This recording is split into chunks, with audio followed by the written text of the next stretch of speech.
자, 세 번째 에피바니 브리지 스토리 스크립트입니다.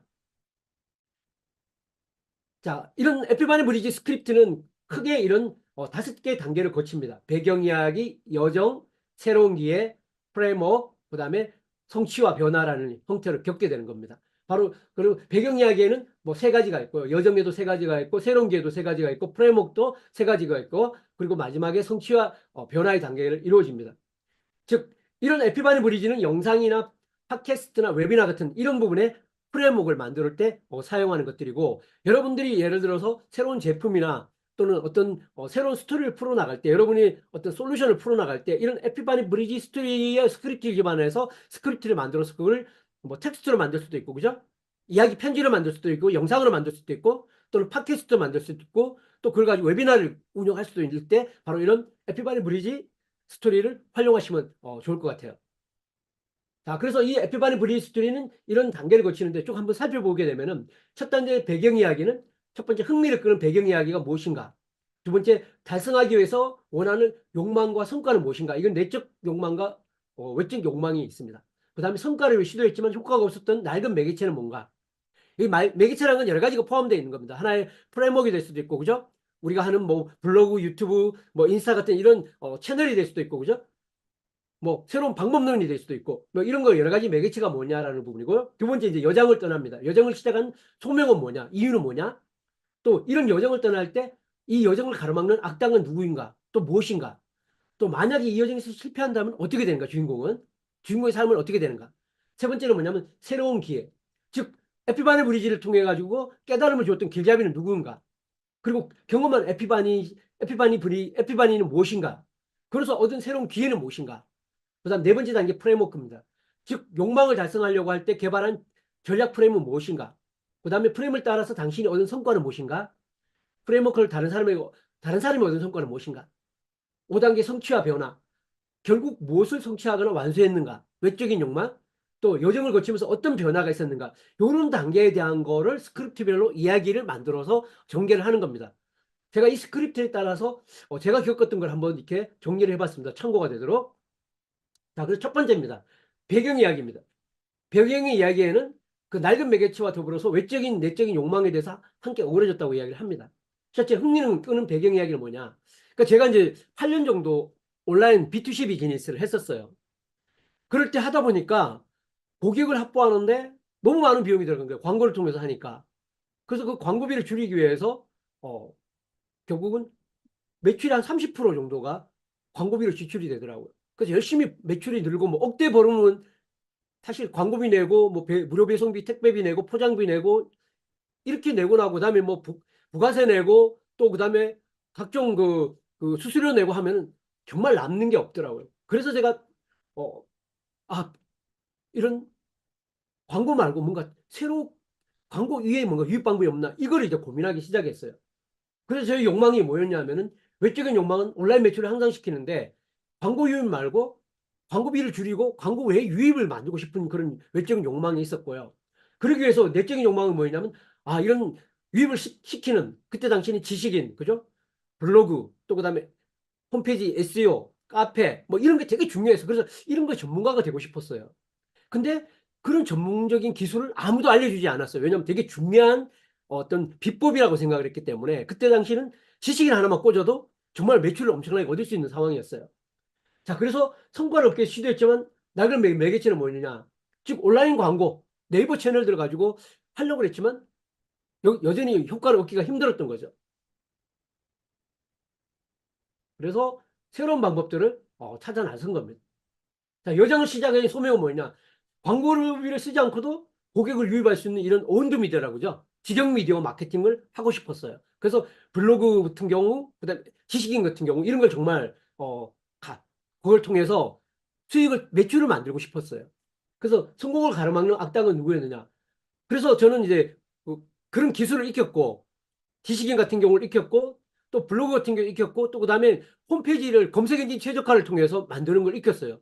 그래서 제가 검색 엔진 최적화를 통해서 크롤링, 그러니까 검색을 하면 저희 홈페이지 정보가 등록된 게 몇만 건이 등록이 돼 있었어요.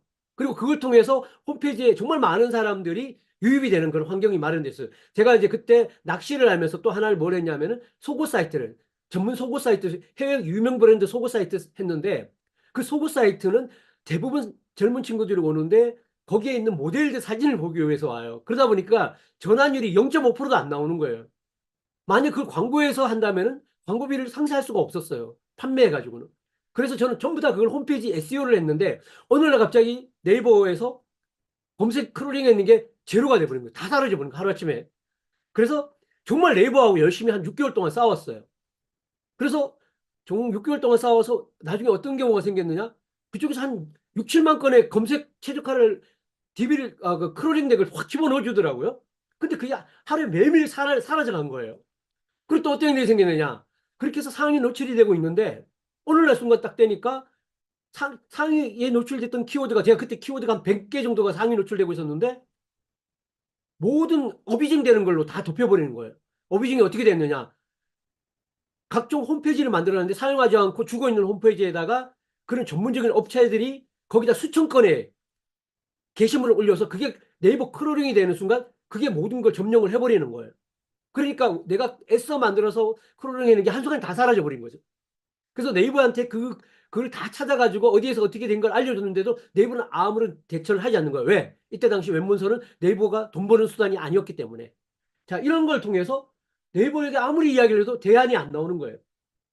그래서 결국은 이런 거 실패를 하니까 어떻게 돼요? 광고비 가달이 되고 정말 열심히 매출은 나오는데 집에 수익이 발생하지 못하고 집에 생활비를 못 갖다 주는 그런 생활이 만들어지는 환경이 만들어지더라고요.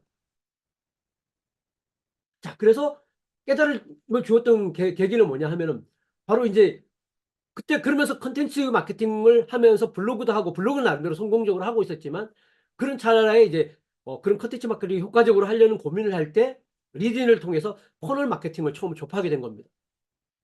그래서 퍼널 마케팅을 통한 에피바니 브리지는 뭐냐 하면은, 살 준비가 되지 않은 사람한테 무조건 팔려고만 하려고 하지 말라는 그런 깨달음을 갖게 되고, 팔기 전에 먼저 고객의 정보를 획득하는 것이 중요하다, 이런 어떤 깨달음을 얻게 되고, 먼저 잠재 고객의 리드를 확보하는 것에 대한 이런 에피바니를 깨닫게 됐습니다. 그래서 얻은 새로운 기회는 뭐냐 하면은, 바로 고객의 구매 정에 개인화되고 맞춤화된 컨텐츠를 통해서 결국 구매 정에 대한 관련성 있는 컨텐츠 주문해서 훨씬 더 전환율을 높일 수 있는 그런 환경들을 얻을 수 있게 된 겁니다. 그래서 욕망을 장성을 개발한 프레임은 뭐냐면은, 즉 마케팅 자동화 솔루션 리디젠뿐만 아니라 제가 또 공부를 더 해서 유시펀드라는 소상공인 솔루션을 더 스터디를 하게 됐고, 그걸 가지고 업무에 적용했고, 또 그걸 통해서 강의를 할 수 있게 되었고요.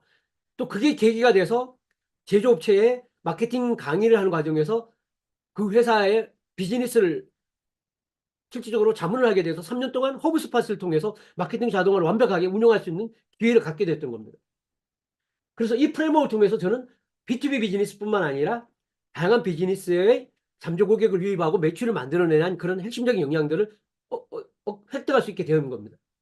자, 이런 프레임워크는 B2B뿐만 아니라 지식 창업, 또 그다음에 상품 판매 같은데 실제로 결과를 내는, 큰 결과를 얻어내는 것들을 이미 지금 검증되고 있는 상황입니다. 자, 그래서 무엇을 정치했거나 했느냐? 마케팅 솔루션을 익혀가지고 업무 적용 능력을 얻었고, 그걸 통해서 실무에서 내가 마케팅을 할 수 있는 역량을 확보했고요. 그걸 통해서 다양한 비즈니스를 만들 수 있는 기회를 얻게 됐습니다. 그리고 내적인 부분에서는 마케팅 자동화 솔루션의 문제가 아니라, 그래서 처음에는 리디젠 솔루션, 유시펀드 솔루션, 허브스팟 솔루션을 정말 열심히 공부했거든. 솔루션을 잘 알면 문제가 해결될 줄 알았는데, 실제 3년 정도 실무에서 적용해 보니까 솔루션보다 더 중요한 게 뭐다? 제대로 된 퍼널을 설계하는 게 더 중요하다. 퍼널은 뭐다? 솔루션하고 상관없이 내가 내 꿈에 그리는 고객들에게 어떻게 가치를 제안하고, 어떻게 소통하고, 어떻게 그들을 퍼널의 끝 위에서부터 더 높은 가치로 끌고 갈 수 있느냐라는 걸 설계하는 게 더 중요하다는 걸 깨닫게 됐던 거예요. 그래서 솔루션보다 이런 퍼널의 기획, 가치 제안, 커뮤니케이션이 중요하다는 걸 알게 됐고, 이러한 거를 기획하고 또 강의하는, 또 제안하는 걸 하게 된 것까지 여정으로 오게 된 겁니다. 자, 이런 식으로 바로 뭐 저희 이야기를 가지고 이야기를 했지만, 이런 어떤 에피바니 브리지 스토리를 기반으로 해서 스토리를 만들어가는 것들, 여기서 스토리를 입혀내는 것들을 여러분도 한번 해보시게 되면은 여러분들의 어떤 비즈니스에 대해서 고객한테 이야기를 전달해 줄 때 훨씬 더 신뢰감 있고, 또 좋은 경험을 제공해 줄 수 있는 어떤 그런 스토리 그리고 스크립트를 만들 수 있을 거라고 생각합니다.